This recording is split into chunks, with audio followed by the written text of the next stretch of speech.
Hello, hello, hello, and welcome back to Blighty Day Fiancé. Today, we are covering Happily Ever After, Season 8, Episode 16, The Emperor's New Home. Who the Emperor is and where his new home is up to debate in this episode, in my opinion. I am Jack. As always, here is Michelle.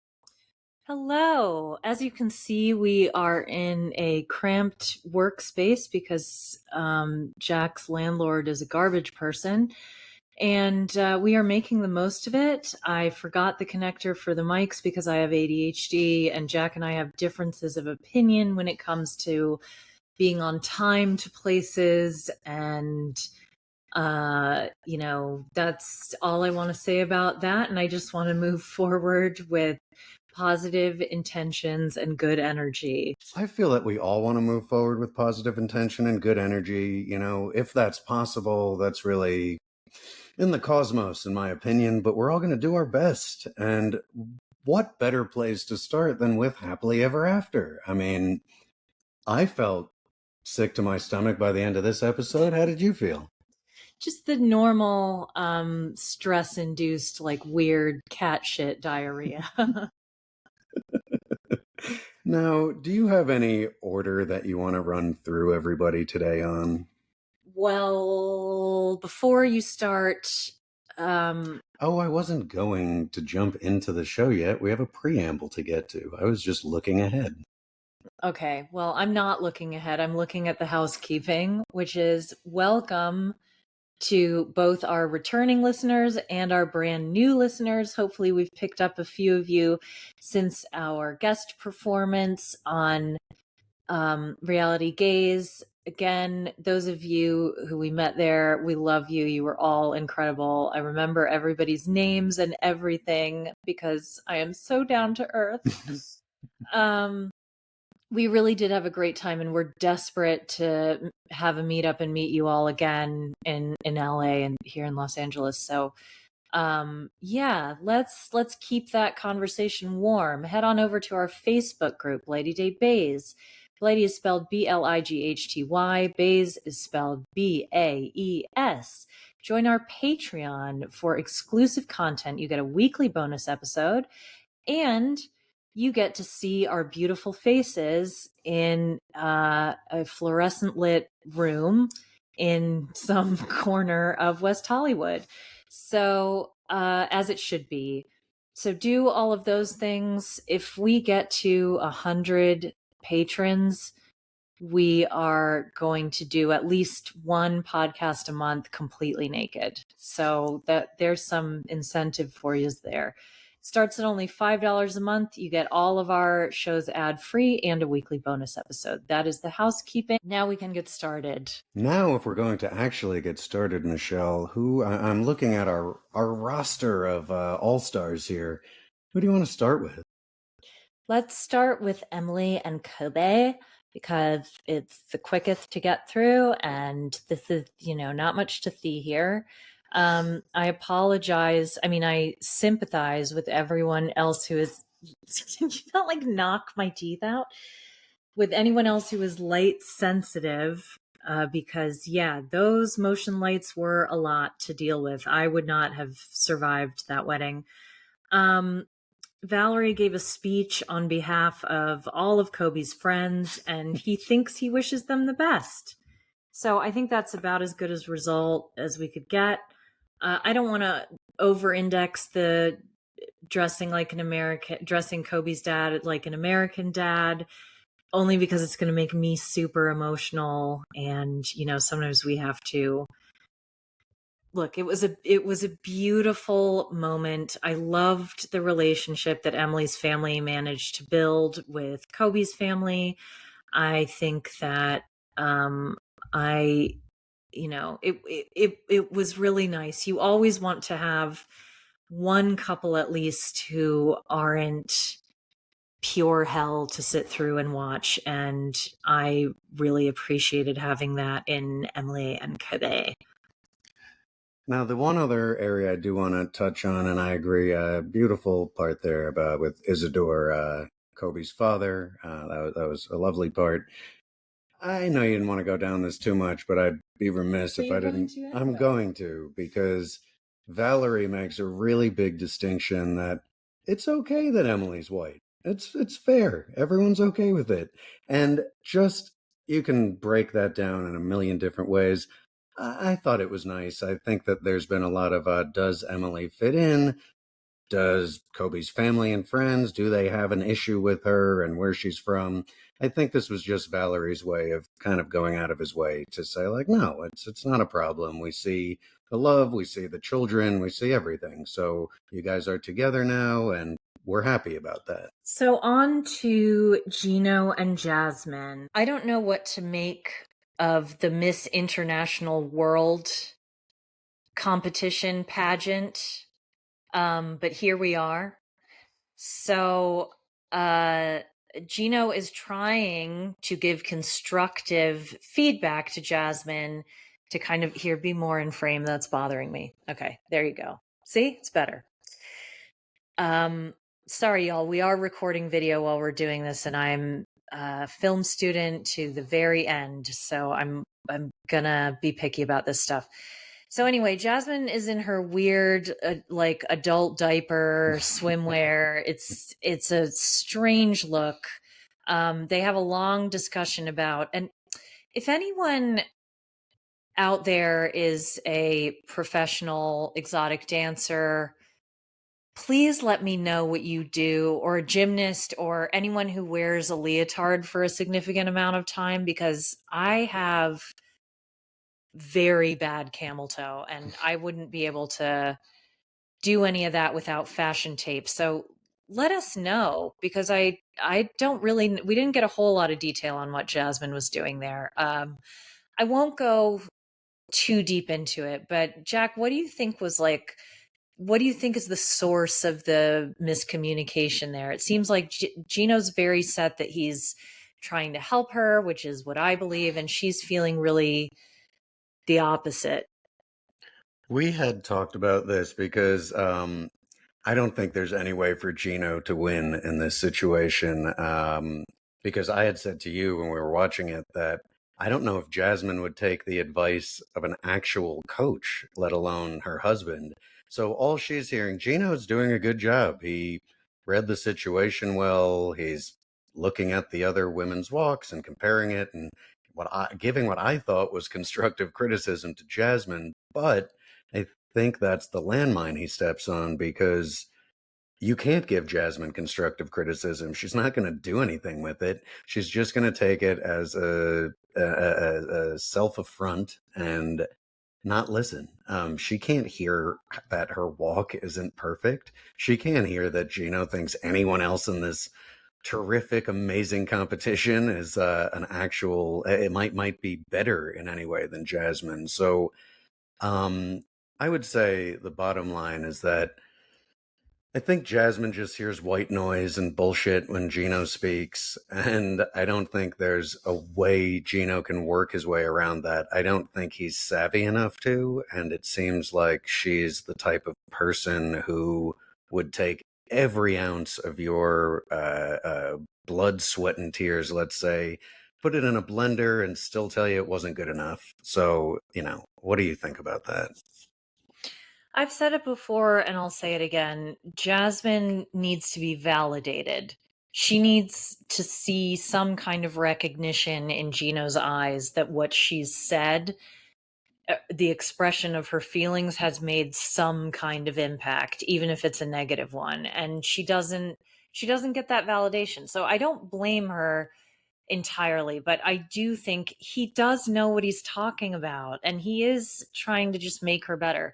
So anyway, he's uninvited from. But does he only know what she's talking about because he looks at porn all the time, like she says? Like, is that his baseline for her, or do you think he really was? I mean, I took it as him really kind of critiquing the other women's performance and trying to help Jasmine. Did you take it that way? Imagine if your like porn category. What's your porn category? Airtight. Imagine if your porn category was Imagine if your porn category was beauty pageant rehearsal. And I made a mistake. I was just kidding there. Mine is loving, tender lovemaking between two people. That's the only thing I'm interested in. Yes. And mine is vanilla sex between two consenting adults who are deeply in love for the express purpose of reproduction. Um, so anyway, look, Gino gets uninvited from the rehearsal for the costume parade. What kind of costumes are you anticipating we might see, Jack? Oh, costumes at this thing? I mean, if we take the location into effect, somewhere between Drag Race and Carnival might be what we might be expecting. And I'm just referring to the costumes, of course. I don't know. I mean, at the same time, I could see Jasmine coming out in an actual full on costume. A few moments later. And welcome back. A little, for long-time listeners, you will not be surprised that Michelle got hit with a little diarrhea and has had to disappear into the WeWork office bathrooms. So hopefully she may return. But joining us is producer extraordinaire, cousin Dan, joining us, stepping in. 8th, 9th, or 10th most attractive podcast producer. I like first, second, or third, but I'll let you be self-effacing. My skills are elsewhere. I don't need my looks to support them.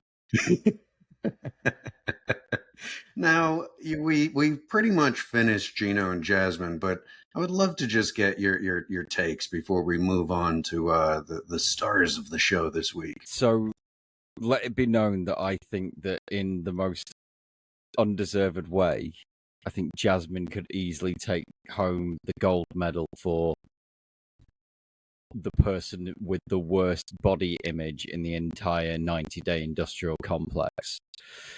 She is incredibly insecure. That's why she's with Gino. Are you saying that a secure woman wouldn't be with Gino, Dan? So in the British office, Know it well. David Brent at one point goes, "I need to be with a woman who is at least or less intelligent than me." And this is basically Jasmine. She needs to be with a man who is at least or less attractive than she is. And with Gino, she hit a home run. And it's interesting. Now, you may not realize here, but you're foreshadowing, and we'll get to it later. But we have a little body dysmorphia discussion when we get to Loren and Alexei. Luckily, that was the hardest hitting part of their segment this week, but we'll get to that. So, yeah, I mean, I think you're right on with Gino and Jasmine there. Again, I'll just reiterate, I think Gino is in a consistent no-win situation with Jasmine, whether it be based on her own insecurities or his ineptitude at reading what she needs from him. You know, that story is what it is, and it keeps giving, if you want to call it that. Now we're gonna go ahead. With Jasmine, it's one of those where therapy would have been a lot cheaper than the cosmetic surgery that she's got. Because she's a conventionally attractive woman, and she was conventionally attractive before she had all the plastic surgery. And that isn't me kind of being down on cosmetic surgery. I'm pro body modification. Whatever you need to do if you want to get neck tattoos, face tattoos, BBL, ass implants, you want a fucking cracking set of tits made by some guy in Turkey, amazing, do it. But that isn't going to unfuck the deep insecurities that you have in yourself. You really hit on something there, and I think Jasmine, you know, I mean, if you were to get inside of her brain, I think it would be an MC Escher staircase of nightmares and body dysmorphia. I agree, no knock on anyone who wants to do plastic surgery or anything, but Jasmine was a beautiful woman. And, you know, I will say just softly that all of the work she's had done does not appear to have made her feel all that much better about herself on a day-to-day, and certainly not with her long-term companion. No, it's but the thing is that you're never going to get from Gino the reassurance that you want. He provides that reassurance by chucking money at it, and throwing money at it isn't the solution. I don't know that he's ever going to understand that, because I'm sure if we had a camera on his prior marriages and relationships, they probably look like terribly similar, and I'm sure he doesn't really change much from one to the next. Which is fine if you're then not going to bitch about the fact that you spent $5,000 on somebody and they're still miserable. You're saying that you should not have a quantifiable figure as to how you improve someone's self-worth? It's more about if it's going to make somebody happy, because some people do have hang-ups about whatever.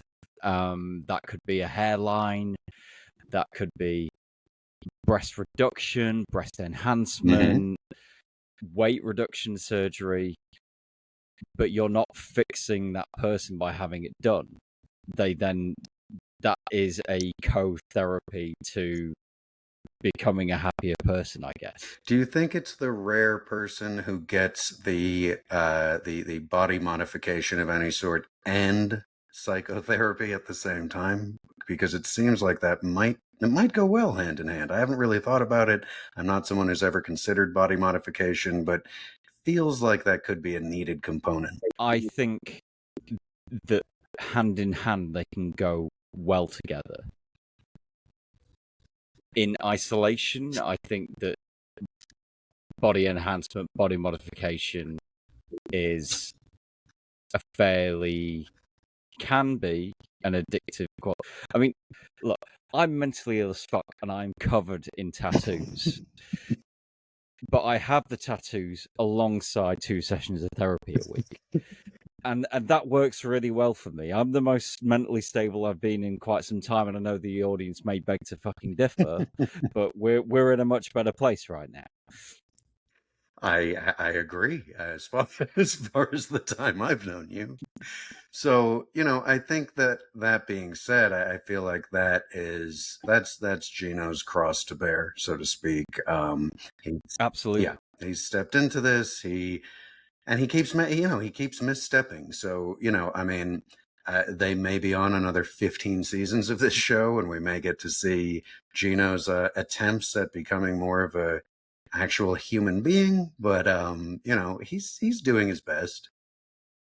Gino can fuck off. I would be quite happy with a spin-off, like 18 episode season of just Jasmine dating subpar men. See, assigning a kink to Jasmine, we've already done the baby girl thing. I think she'd work really well as a financial dom. Just rinsing pay pigs every other episode for her own need. That would just be chef's kiss television. For our uninitiated listeners, would you mind explaining what that term means? So a financial dom is somebody who literally financially dominates somebody.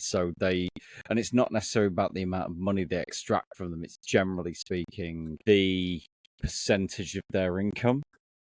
So these are submissive men, and it typically will be middle to high income earners who then allow themselves to get drained. And this isn't like a sugar daddy scenario. This is like demanding money from somebody, and then they will have, it's not even sexual, it might just be a text exchange where there is a level of dominance in the conversation. Would it be fair to say that people like that, or men like that, who want to be financially dominated, are in such control of themselves that giving away that control, where they have no control over their bottom line, is that something that turns them on in this scenario? I've met quite a lot of submissive men, believe it or not.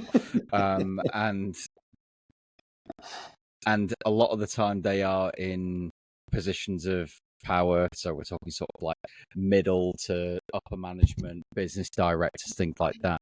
And they have like supreme control of all facets of their life. And in their sexy time, they just want to relinquish an awful amount of that control, even if it's just for 45 minutes. I'll wrap that by saying I can definitely see Jasmine enjoying being a financial dom if she was given the opportunity. She's a bit of a financial dom with Gino, but Gino's not giving up his passwords or anything like that. So, it's not a full dom situation. Can we call it a half dom situation?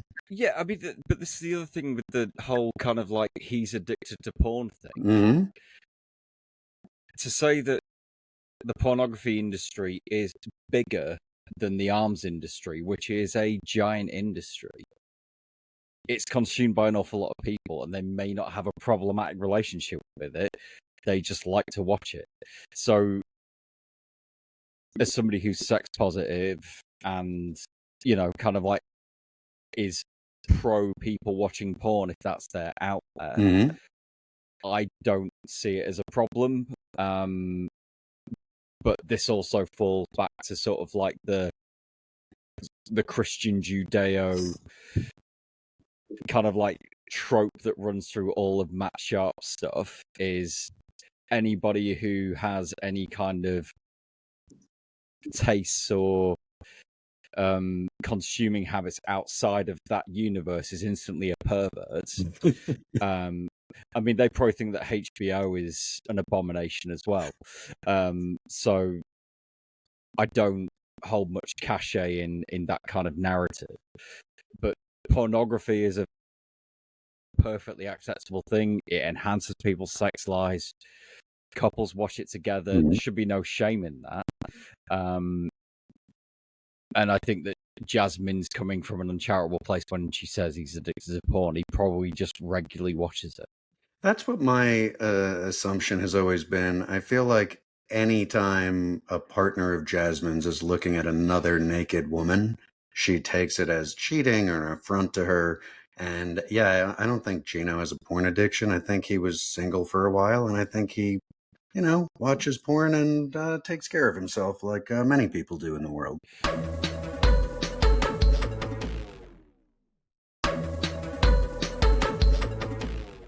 Talking about indulging your interests in other things, and let's talk about Andrew and Michael. Now, we had a really nice quote from Angela to open this scene, which is she kind of looks kind of longingly at Michael across the room, and then just so sexually charged, just says to Michael in the most demure way, she just says, "My cooter's tingling." I mean, I'll admit my penis inverted itself into my body when she said that. Dan, I don't know. My thussy did the shutdown noise that Windows makes when it does the blue screen of death. Well, now it's interesting because we pick this up from last week. Of course, we're picking up exactly where we ended last week with them. So we had all this nonsense, with the phone and the fighting last week, and then it ends up Get the phone! Get the phone! Ah! Which she did get the phone, to be fair, so she got what she wanted.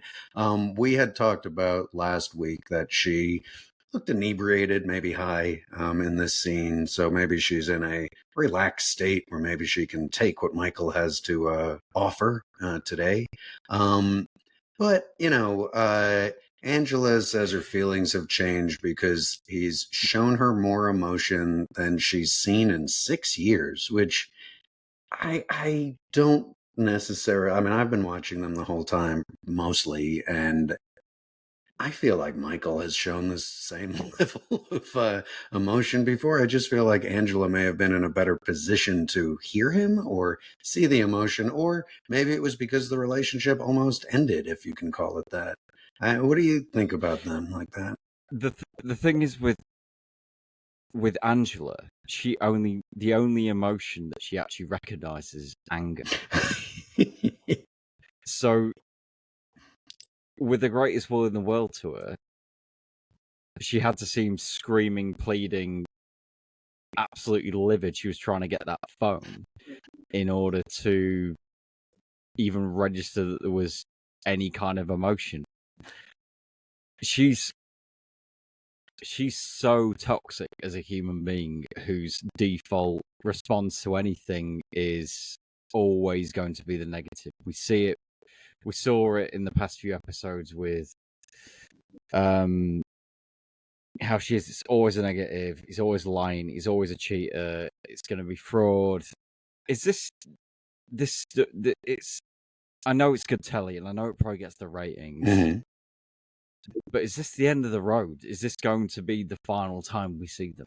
So I would say yes, except, which we'll get to, the important scene at the end of their their segment this week kind of gave me the feeling that they might be perma members of the 90-day multiverse, and we'll get to that in a minute. But let's so.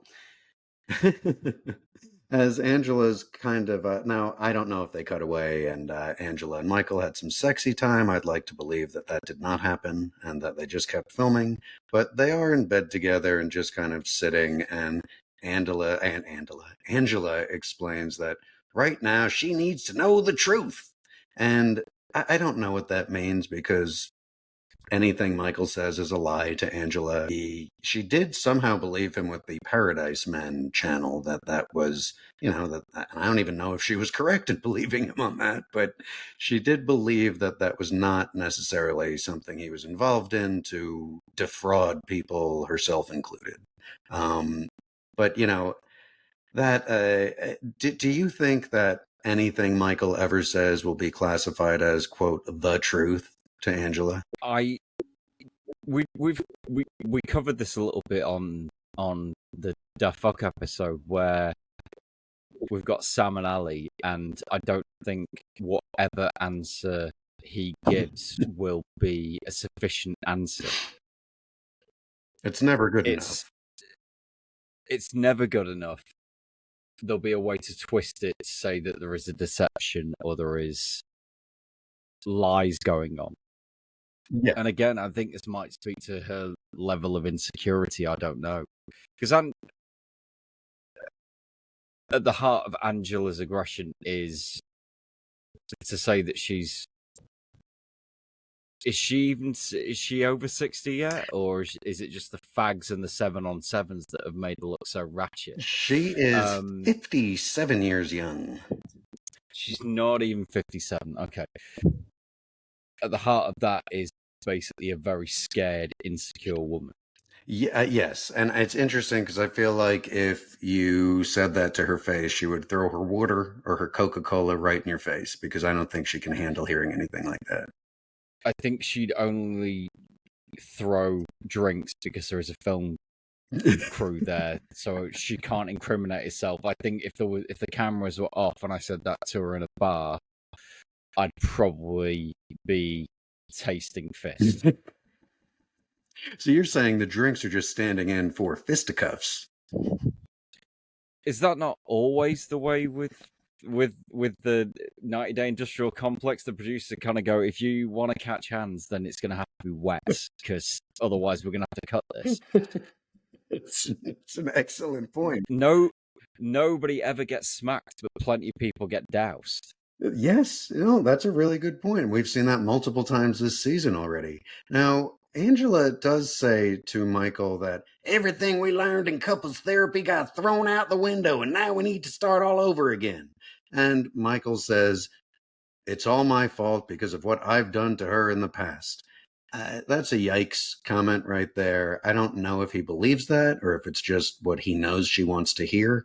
I think I'm gonna err on the side of Michael really wants to come to the United States. He's been on this journey for a long time. That poor man is chomping at the bit. And did you watch Trouble in Paradise? I know that we didn't cover it, but I basically binged it in a day when I was having a particularly bad time. You have to fill me in. I think I missed that one. So Trouble in Paradise was basically the most ratchet of the 90-day couples, and they went to an all-inclusive resort to then kind of like go through things like couples therapy. And we had the masterpiece of Big Ed going through regression hypnosis, and it turned out that during the medieval period he was a court jester. And Michael and Angela, Michael was not in the US. He was wheeled around on a tablet in some weird dystopian Black Mirror type fashion, which I've never fully recovered from. But if that's the couples therapy that he's referring to, then no wonder their relationship isn't healed, because it was utterly strange.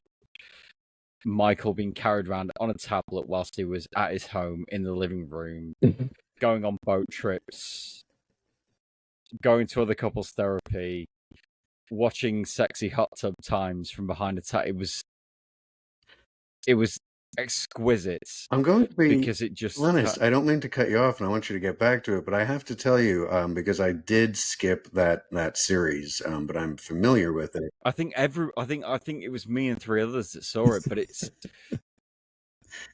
maybe we should do a retrospective of it, because it is so weird just having like Jovi carrying Michael around, and then Big Ed, and then they go into a strip club, and it's. So I did not realize it's really fucking weird. I did not realize that Michael was on a tablet, although that obviously makes sense. That reminds me of 2 episodes of comedic television. One episode of Modern Family where Phil Dunphy, the dad, is stuck somewhere because he's sick and he can't be at some big party, and he's rolling around on a little robot with an iPad on the top. And then there's also an excellent episode of Community in which Joel McHale's character is a teacher at the time in the show, is being they do an inmate at the school program where they're all attending via iPad, and then they're able to harass Joel McHale even through the iPad. So this just sounds like an excellent segment of sitcom television, is what it sounds like. To a degree, but without the sitcom budget. So I think I think a lot of people don't realize how incredibly expensive sitcoms are to make. Of course, single camera shows. So they do have the money for a Segway with a tablet on it. With this, because it's a Matt Sharp production and the show's probably cost about $1,000 each to make per episode, they basically just stuck a tablet on a stick and then had the other cast members carry them round. So it wasn't even as though it was like an automated operate. It was so. As opposed to where if you're on a Segway and you're on an iPad, you can, you can choose which way the tablet is facing. This was giving Angela full control over Michael, even more so than usual. I mean, the poor bastard didn't even get to zoom in on Yara in the hot tub or anything like. It was just like it was bullshit. I really would have liked to see Angela's reaction at Michael zooming in on Yara in the hot tub. You cheating motherfucker! Sorry, I can't do a southern accent. Oh, but every British person can do a southern accent if you go by British actors. I mean, I guess. I'm making that comment based on that. The amount of Western shows here where it's like, that's funny. Everybody's English doing this Southeast American accent. I always thought it might be easier for the voice because it's kind of another version of an accent. But hey, I can't do an English accent properly. But I think that might be because the Cornish were situated down in the deep south. I don't know. But now we get to this next line where Angela says, "This time I think he understands I'm his partner. Don't answer me like a test. What you think I want to hear?" I feel like everything's a test for Angela. So I'm not sure where, like, don't answer this like it's a test, but it's a test. I mean, that's like if you ask your teacher, like, hey, what's the answer on this? And it's a math test. And they're like, you do what you think is right. Michael is doing what he thinks is right, but he's always going to be wrong. And I think Michael might understand that more certainly than someone like Gino. And this might just be, personal self-worth, or, maybe reading your partner better. But it makes me look, and if this turns into something where Michael is just super psyched when he eventually gets to the USA, sure, that's fine. But the whole thing sort of makes me sad. Like, I find their segments to be filled with depression, in my opinion. There's never any joy, is there? No. Like it the only joy you find is them reconciling their conflict. If it's And it's generally reconciling, yeah, but it's never reconciled. yeah. What I mean by that is it's Michael. It's generally Michael capitulating to whatever bullshit Angela's on. 100%. Yes. And that I sincerely don't think that's going to change when Michael gets to the US. No. And hint, hint, here we go. Moving on to Georgia, where they do a really fun fake out here where Angela's talking about her next chapter back home in the USA. And I don't know, this did not look like the Atlanta airport to me, but let's just say it is. Angela's walking through the airport, and lo and behold, out of nowhere, in the background, the camera pans over to reveal Michael is in the United States of America after 8 fucking years of trying. Yay, Michael! Yeah, you made it. Home of the brave, land of the free. Now, I do have to mention that Angela gives him a gift when they get to the airport, and it is, let's just say it looks like it was made by tiny hands in a different country on a mass line. It is an American flag with a screaming bald eagle on the back of it. I happened to notice that the flag was backwards. That's okay. Maybe it was a fashion choice. It was stripes on one side, stars on the other, and an eagle on the back. Michael looks psyched. The jacket was rough on the eyes, but Michael looks psyched. They're in the car. They're heading to Angela's home. And, just for extra fun, after the 8 years, Angela's decided that she's not going to tell anybody that Michael's with her. They're on their way to her. I forgot if she lives with her daughter, if they're just visiting Skyla.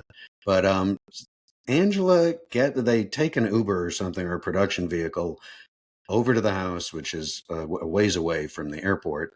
And Angela, we see, and we're going to cut off this episode before Michael gets out of the car, but Angela goes up to the door, and Michael looks a little distressed, let's say, that he's a secret after he's finally made it to the US. So, how would you feel if you were Michael, and after all of this, you're still being hidden after your 8 years of servitude? I think I'd just run into the woods. But that's me just being like having an aversion to extended family. No, we finish up. Just I was remiss there. I did not mention Angela's quote, which was quote, "I don't know how Skyla gonna react." I have an idea how Skyla gonna react, and it's not well, because you sprung something on her, and you've decided to bring your companion of so many years over, and you don't have the decency. That was the thing that kind of struck me. You don't have the decency to tell your daughter, who you asked for eggs from her body, and you asked for all sorts of different things. You don't have the balls, so to speak, to say, or the chutzpah to say, "Hey, Skyla, Michael's finally here." It has to be, and look, I'm sure it's for TV in Angela's mind, and everything's for TV, but this whole relationship is, oof, makes me shiver, Dan, makes me shiver. So you look at the way that Angela speaks to Michael, and I just question: is this energy carries through her entire life? So this isn't just for Michael. This is for... Actually, correct me if I'm wrong, but I actually think that Angela's probably a fairly good grandmother. Probably not a good example of one, but I think that she's very good with her grandkids. I agree from what we've seen. And I am woe to question somebody's parenting style because everybody has a different one. Right.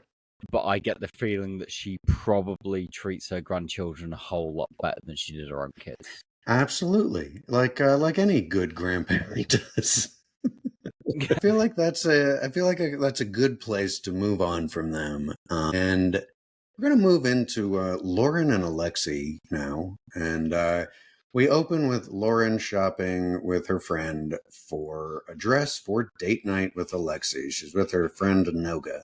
What's interesting, so there's not much in this scene. Her friend is very supportive and happy that Lauren's gone through this body transformation that she needed, or she felt she needed. Lauren has a quote that I found troubling.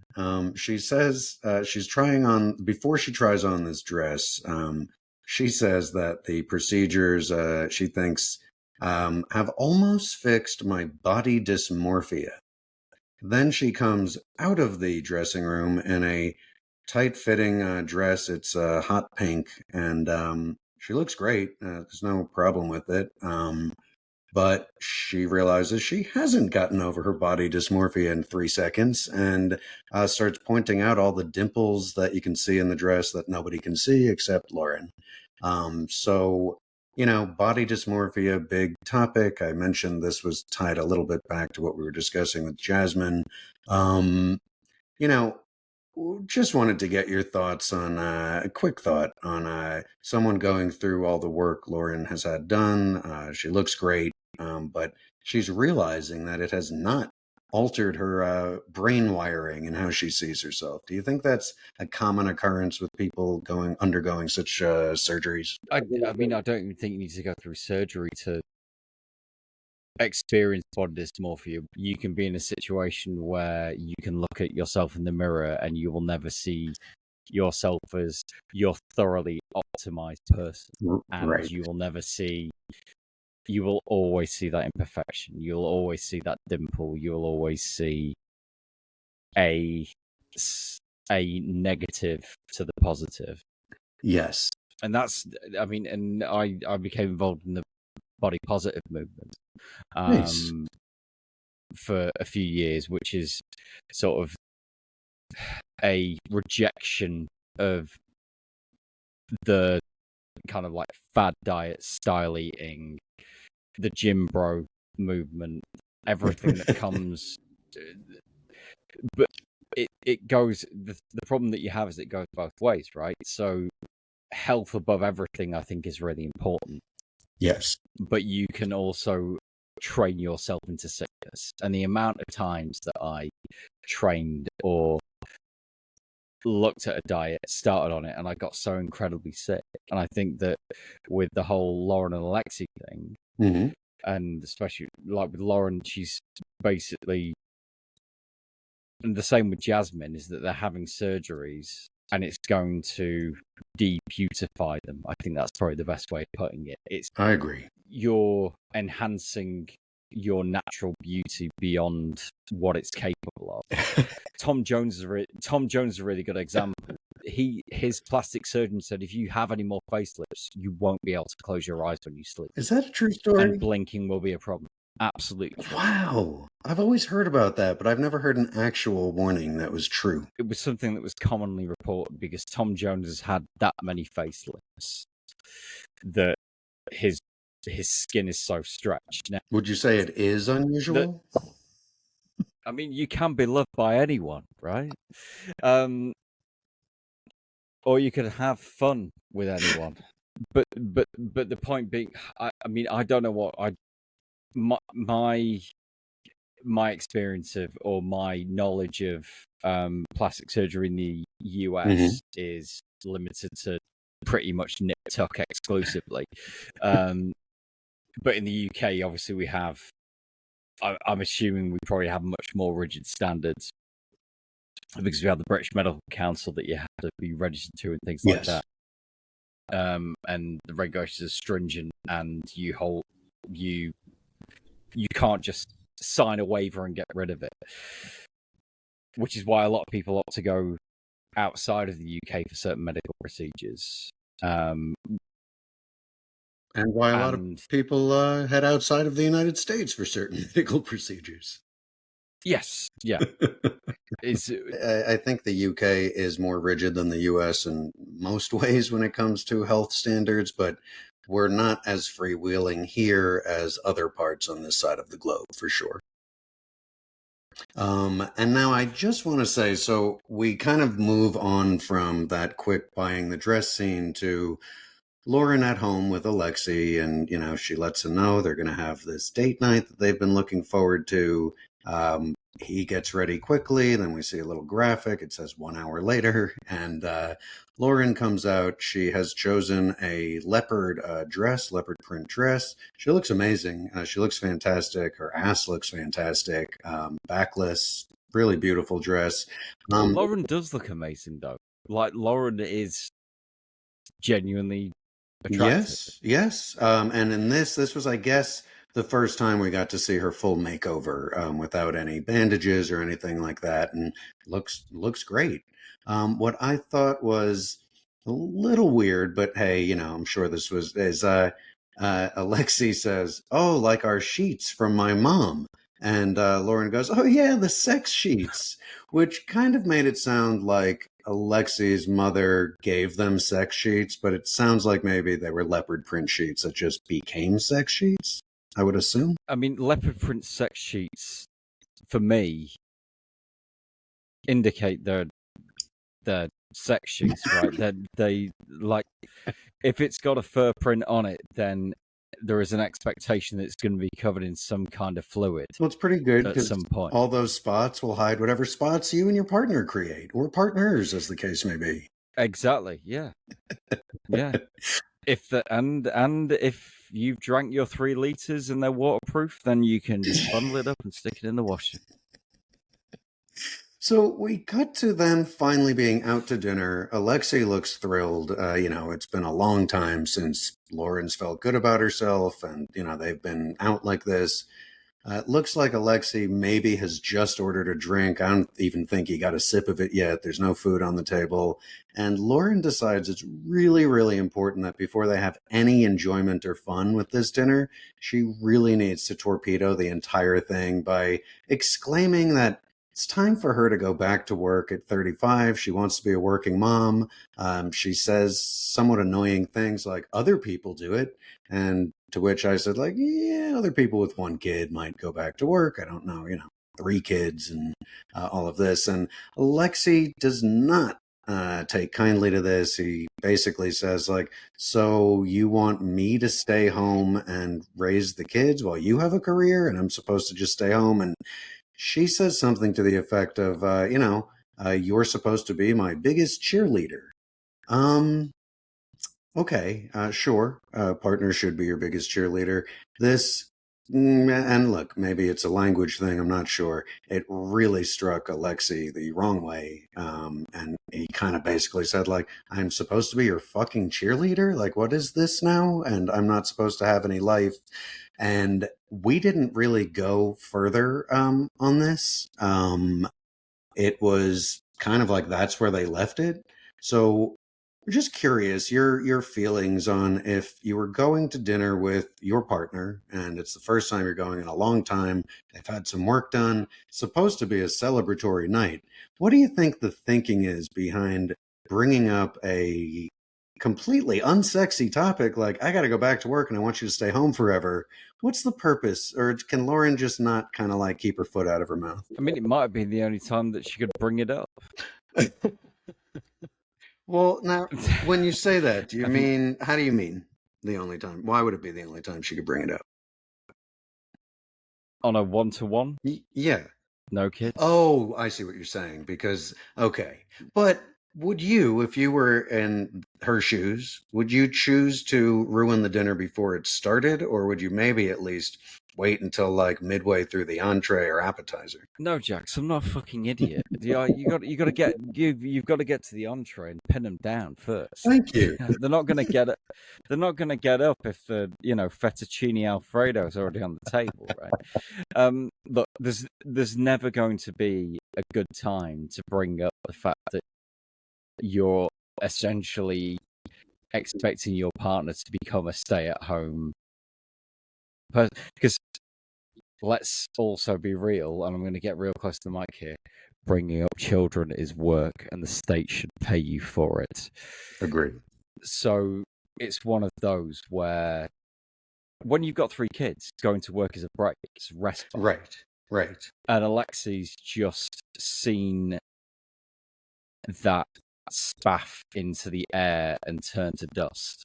100%. And the interesting thing is there's a comment from Loren during this exchange where she says that Alexei thinks she's a bad mom.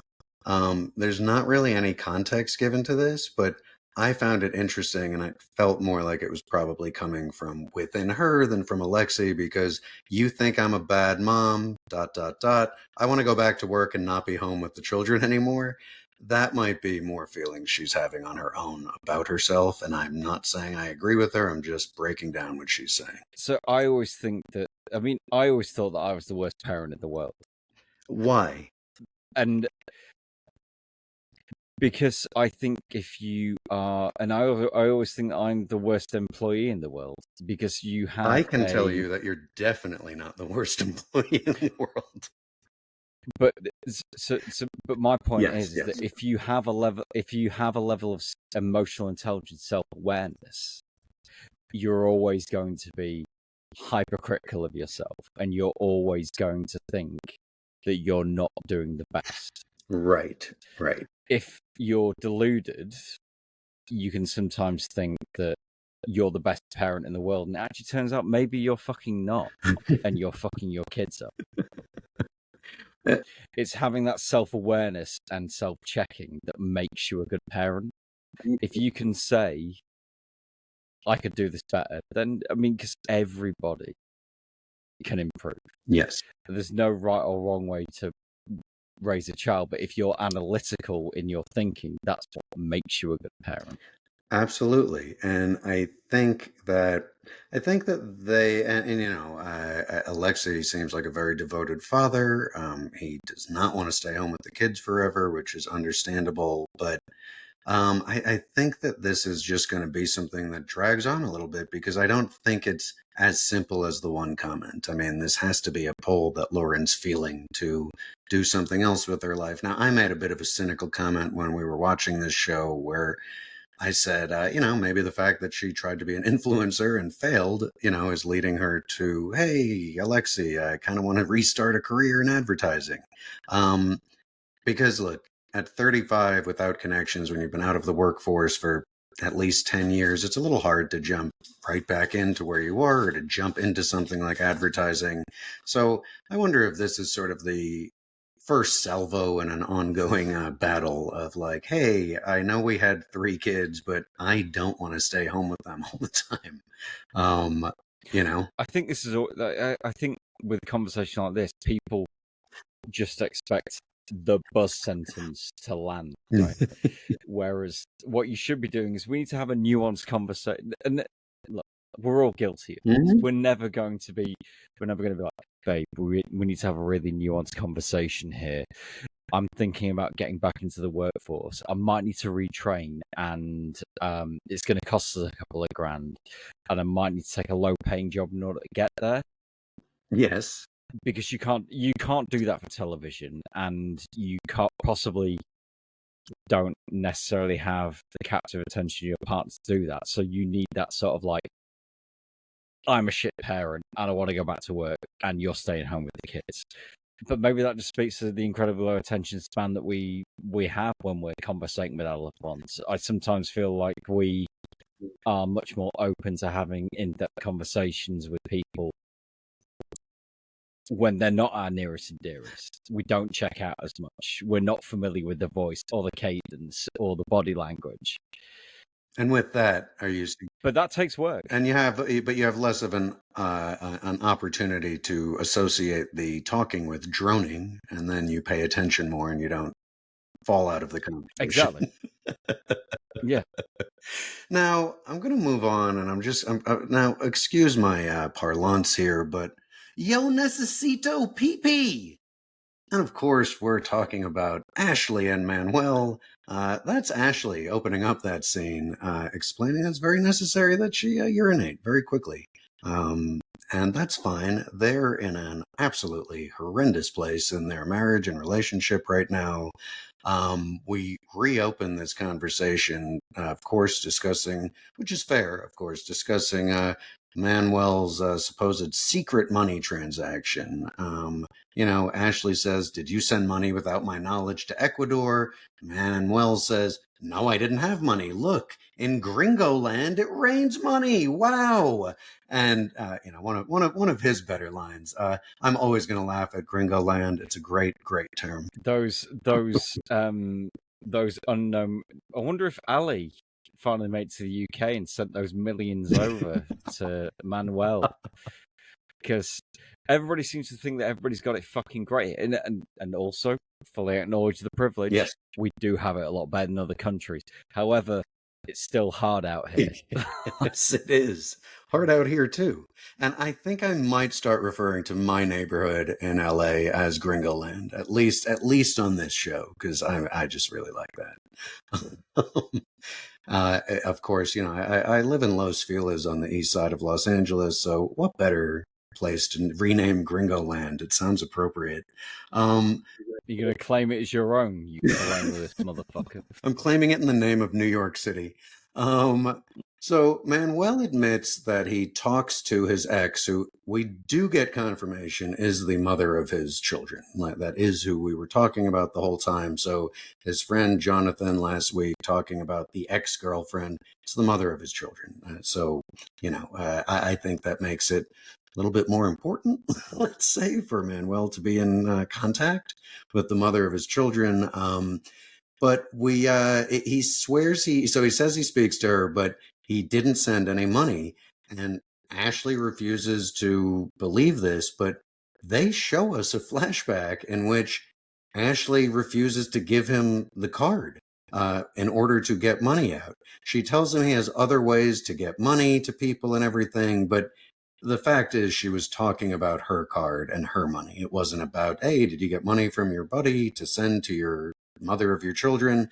This was like a real out of left field thing. I will say I think it speaks volumes in terms of the lack of trust and understanding and communication in their relationship. But, what do you make of somebody like Ashley on TV who knows that there's video evidence of everything, but is going to insist that you are wrong and you took the card and you gave money when there is video evidence that none of that happened? These two might be the most frustrating couple on this series. Because like the whole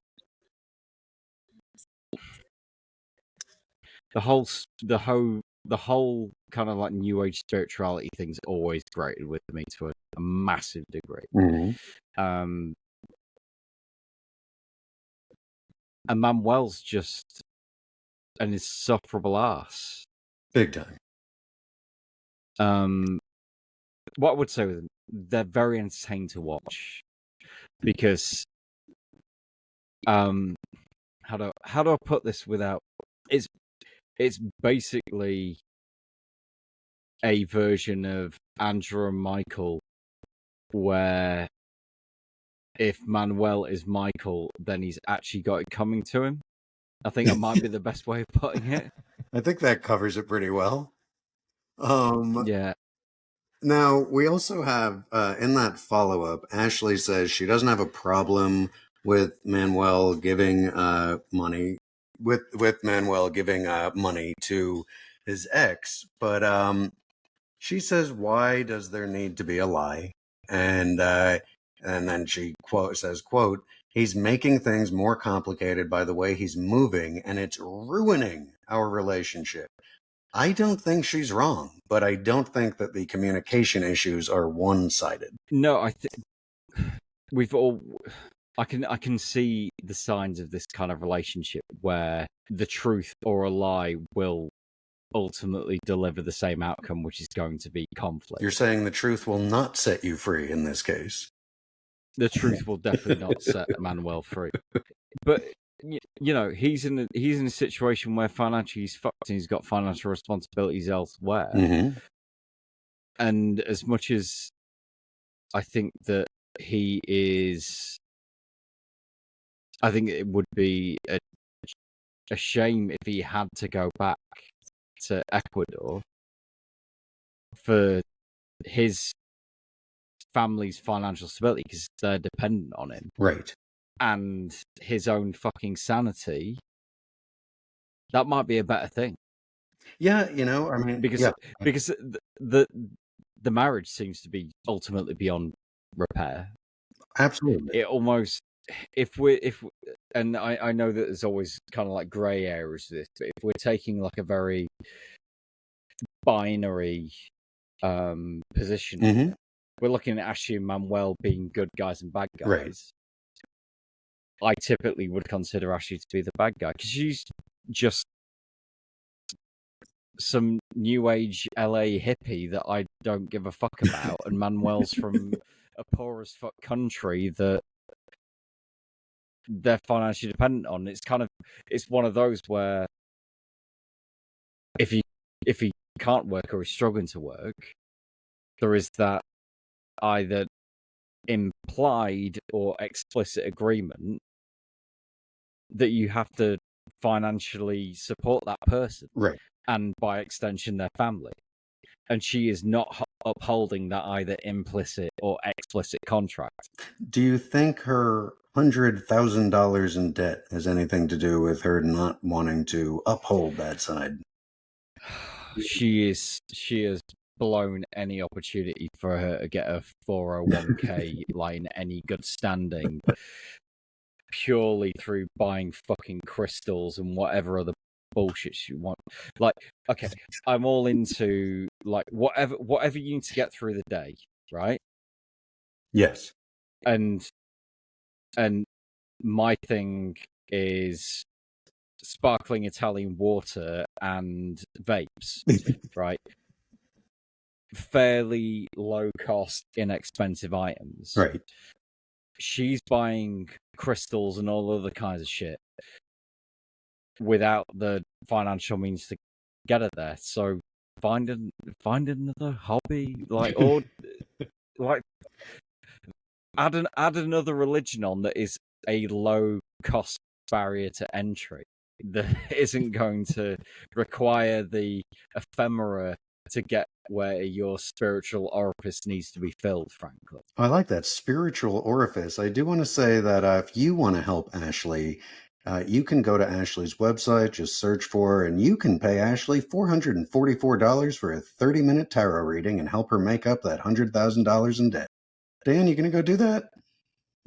What's the quick math on that? Like, let's hang on. So, what is it? $440. Yeah. So let's just It's $444, but for your purposes, do $440. Right. So we're going with spirit numbers. Yes, so we got the 444. Oh shit! Right, 10,000 divided by 444. She would need to 100,000. Well, she would need to do 20. 100,000. Oh, sorry. 100,000. Sorry, misplaced the zero. Ashley's subconscious just got into your head, made it $10,000. So she would, to be fair, she would need to do 225. We'll round it up. 226 hours of tarot readings in order to recoup that money. She could have that money back in less than a year. Well, I mean, if she was working full time, she didn't have the filming obligations, then we're looking at sort of less than 2 months' work. I mean, also in the US, you all work like 60 hours weeks, so we're looking at like a month if that. Yeah, it's true. Because you're not subject to stringent labor laws like we are, where you have to work 37 and a half hours and you get 45 days off a year. So, well, so with all of this, and with these issues with Ashley and her, her personal habits, we get some telling words at the end of their segment, which is Ashley saying, I feel like this is a conversation we've had over and over and over again, but I don't feel heard. I'm at my limit with any kind of deception. I don't disagree with her, and I don't think she's unfair for saying that. Manuel does act deceptive, and he's not straightforward. And at least my read is someone like Ashley, just she would really appreciate that straightforward communication, even if she doesn't like what you have to say. I feel like she'd rather battle you on it than be left in the dark trying to figure out what the fuck you're doing. Yeah, I think I struggle with this because I think that Ashley's would struggle with a straight yes or no answer. She'd want she would want the 5-minute monologue in order to understand anything. Yes. Because that's just how she's programmed. Mm-hmm. However, she would need radical candor and honesty. And the problem is with Manuel, we do have a language barrier. Yes. She's very good at Spanish. But I also think that Manuel would probably struggle to articulate his feelings even in Spanish in an emotionally intelligent way that she can understand. I agree wholeheartedly. And then that isn't to say that I don't think that he's emotionally unintelligent, but it takes a certain level of emotional intelligence to truly articulate what you mean in any language. Yes. And translate what your raw emotions are in your head Mm-hmm. into the spoken word. Yeah. No, I mean, 100%. And that's difficult, like you're saying, for people in their own language, certainly worse in a different language, and certainly even more difficult if it's not in your love language. And that's really shown. The last comment is Ashley's sister asks her if she regrets bringing Manuel over, and Ashley says, I don't know. Not the best thing after you've already been married and you're trying to work things out. Do you have anything you'd like to wrap up with them, or can we move on? I think that if you say I don't know, I think the answer is probably no, and that you're just being polite. I agree with you. I think Ashley doesn't want to give up on this yet, so we'll see where these this dastardly duo ends up next week. And we are running a little long, so we're gonna go through this last one somewhat quickly, but not too quickly, because we have Rob the Knob alone in Kansas City, Missouri, visiting his mother. I will say before, so we meet Rob. He's going through his suite at the Best Western or wherever the fuck he's staying in Kansas City. He walks through the bathroom and he gets to a part. There's a door in front of the toilet, otherwise known as a, do they call this, is that a water closet, Dan? A WC? Yeah. The powder room? Or as Rob puts it, they got one of them private poopers. Okay, Rob. Okay. You're a worldly guy. Private poopers. I like it. See if it catches on the world, okay? The PP. The VP. We do see, so he's there technically for his birthday. He says, being in his hometown is better than sitting in Austin alone. He hasn't been back in several years. He wants to see his old friends. He wants to see his mom. There's nothing but love, and that's why I'm here. It's just going to be good energy coming my way, said Rob every day of his life, although he did also say it here. Suppose it might be more realistic in Kansas City than in Texas or LA. But I'm just running through his quotes here, or his feelings. He takes his shirt off, kind of dances around the room. Rob says he wanted to get married one time, but if Sophie is going to do whatever, I'm going to do me. Okay, Rob, you do you. And then he's driving through Kansas City and he's pointing at happy memories, kind of, hey, look, down the street is the girl who I lost my virginity to. Presumably it's a cemetery down the road. But hey, you never know what Rob's doing out there. Just want to quickly, I don't want to go through him too quickly because he is Rob the Knob. Do you have any thoughts about going back to your hometown and, kind of like... I never left, babe. So can't wait to get the fuck out of here. But I will say moving from the largest city in America to the second largest city in America was not a huge switch for me, but I hope Rob knows what he's doing because you leave your hometown for a few years, doesn't look exactly the same when you return. So we'll have to see what Rob says. Do you have anyone? Let me ask you it this way, Dan. Do you have any friends who did leave the hometown for a long time and then came back? So you were on the other side of this conversation. I mean, that's not to say that I haven't. Well, I know So you've I left. spend I just you haven't moved in away. in my times in immigration law, I spent a lot of time in London when I was working down there, and I'd spend 3 or 4 days a week. I went back to the office and revisited a month or two ago, Mm-hmm. and just to kind of put it into context, my office is bang in the middle of Covent Garden, Okay. or my old office in the bang in the middle of Covent Garden. So bang in the middle of the tourist section, loads of culture in the middle of the theatre district. And they say, "Do you miss it?" And I was like, "Of course I do." And I think that when you live in a major, large international city like London or New York or LA, you don't realize how lucky you are because you have so much culture and access to great stuff that you don't get in smaller towns and cities. It's just not there. That's a really And go ahead. a lot of the time, if we have like theatre shows and things like that here, it's exorbitantly expensive because it's a captive audience. Whereas if you're smart, you can go to London, you can go to the BBC television studios, and you can go and watch things being filmed for free. I've seen Stephen Fry walking down the street and had a chat with him and things like this. These are things you don't get in provincial northern UK towns, no matter how much we think they're amazing.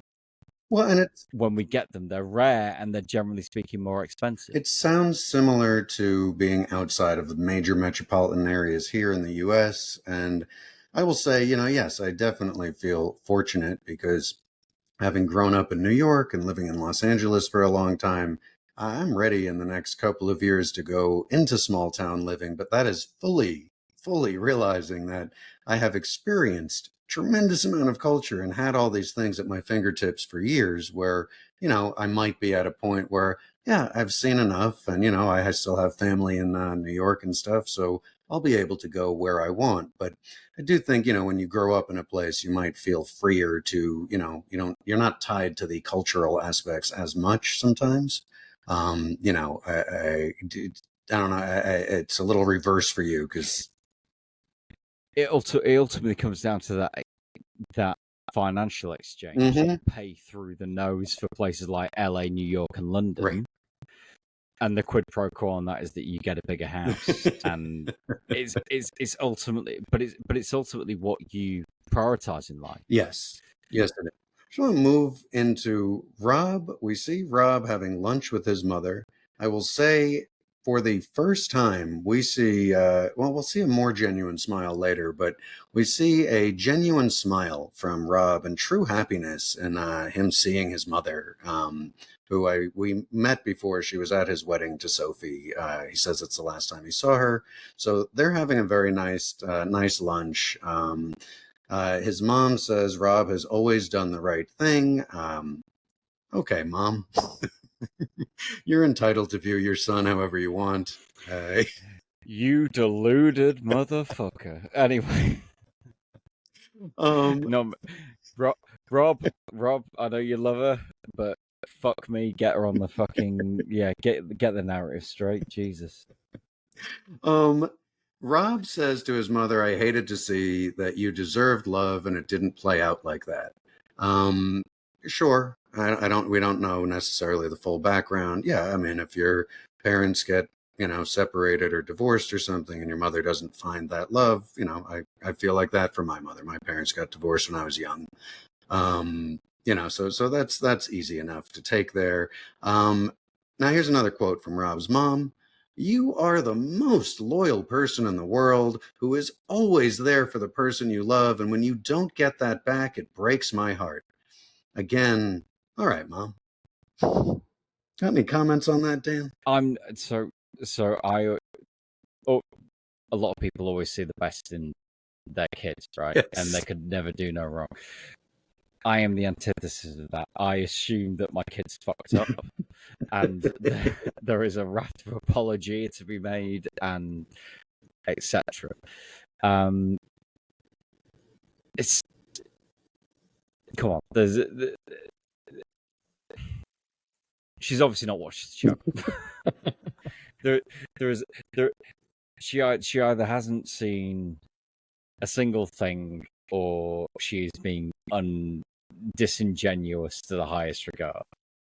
So, being a charitable human being, I will say she has not seen a single thing, and she doesn't follow on Instagram or anything like that. And that's all we need to say about her, Mum, because I don't like to bad. Of course not. I think Rob might have. have done one of those things where he did a Google alert, an anti-Google alert, where anything comes up with him, it does not go to his mother.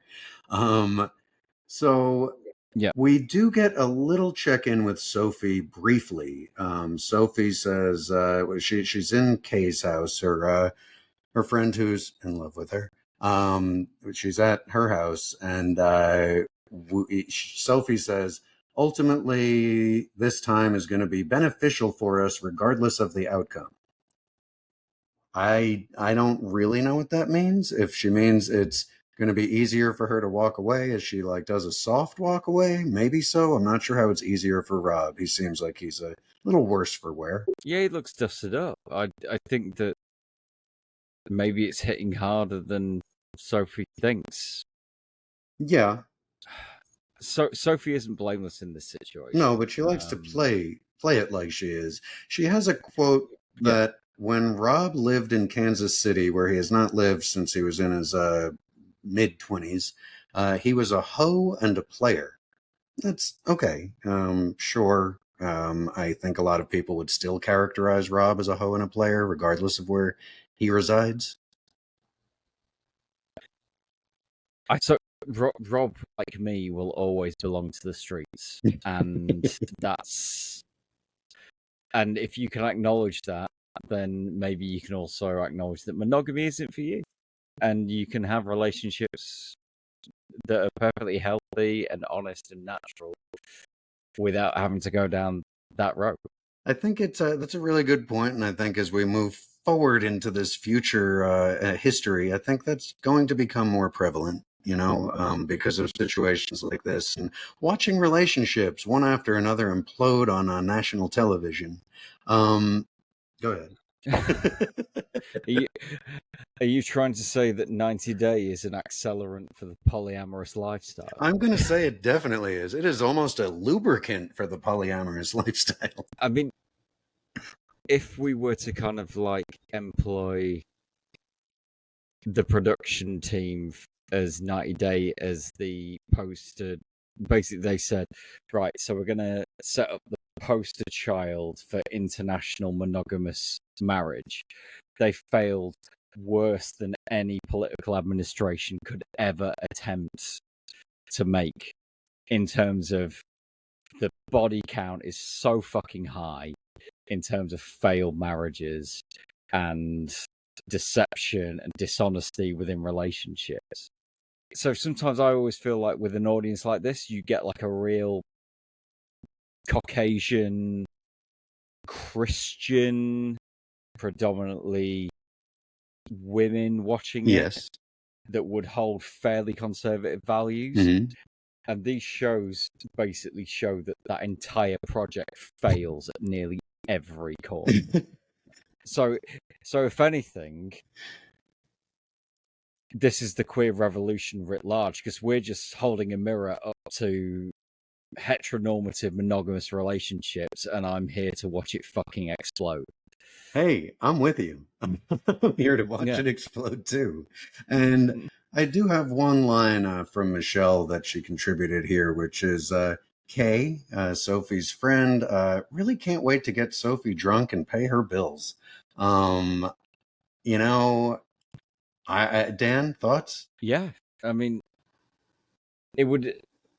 The thing is that Rob's got like the sneakers on his feet and maybe a redemption coupon for the Rite Aid down the corner. But like, if you can get drunk and pay your bills on that, then you go, girl. Like, it takes a lot more than that for me.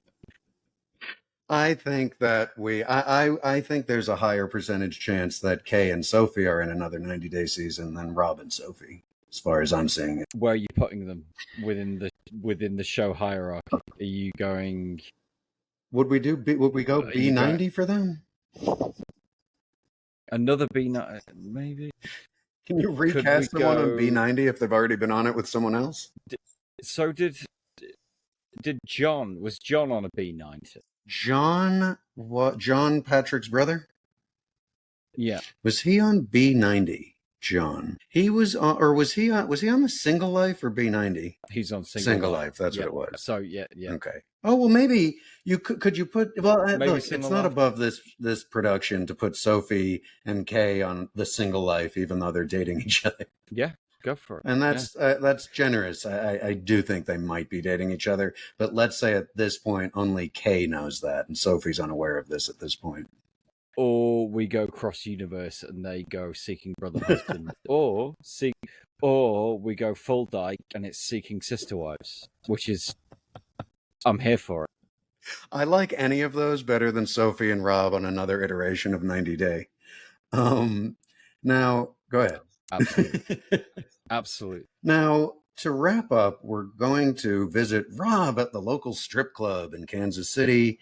Rob with a couple of great quotes I'm going to run through here before we wrap him up. At the very least, I thought that the person I loved would be here. Okay, fair, but you do play a role in that too, friend. We also get some wisdom here, like, I'm definitely not trying to do anything that's going to make things worse between me and Sophie, as a stripper's sitting on his lap, basically. But still, no harm. He hasn't done anything. And then this is something I feel like it's not a nice quote, but I feel like a lot of guys who are in America, I'll speak for, who are in relationships where they're not thrilled might say, I know I have the access to be a dog. Yeah, I do. I do think if Rob wanted to do something, which becomes actually very clear when there is a cutaway with one of the women at the club who says, yeah, like I would love to take Rob home and fuck him for lack of, that's the, that was the drunk bottle service girl. She was really drunk, who's working for her tip. And, biggest thing here, and I'm going to get your thoughts. So most sex workers I know don't get sloppy when they're on shift, and yeah, that's a HR issue. It is, because she's notably visibly drunk in her interview.